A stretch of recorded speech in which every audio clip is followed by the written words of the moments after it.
थेट जातोय विकास मिरगणे, आमचे प्रतिनिधी आपल्यासोबत जोडले जात आहेत। त्यांच्याकडून या घटनेच्या संदर्भातले आत्ताचे ताजे अपडेट नेमके काय आहेत ते घेऊयात।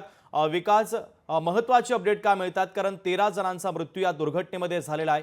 101 जणांना रेस्क्यू देखील करण्यात आल्याची माहिती आहे। जे जखमी आहेत त्यांना हॉस्पिटलाइज करण्यात आलेलं आहे। त्याच रुग्णालयाच्या समोर तुम्ही उपस्थित आहात। महत्त्वाचे अपडेट या घटनेच्या संदर्भातले काय मिळतात?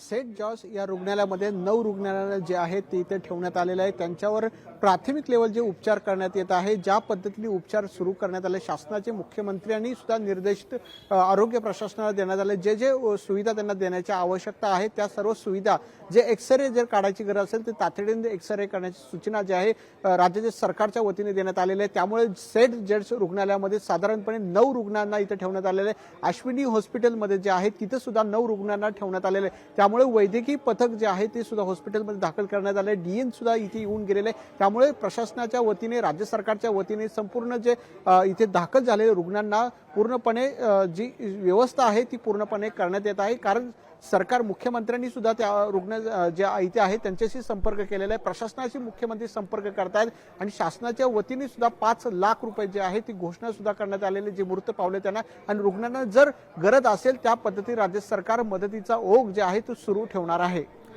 अगदी विकास, महत्त्वाचे अपडेट तुम्ही या बातमीच्या संदर्भातले पोहोचवलेले आहात। तुर्तास धन्यवाद।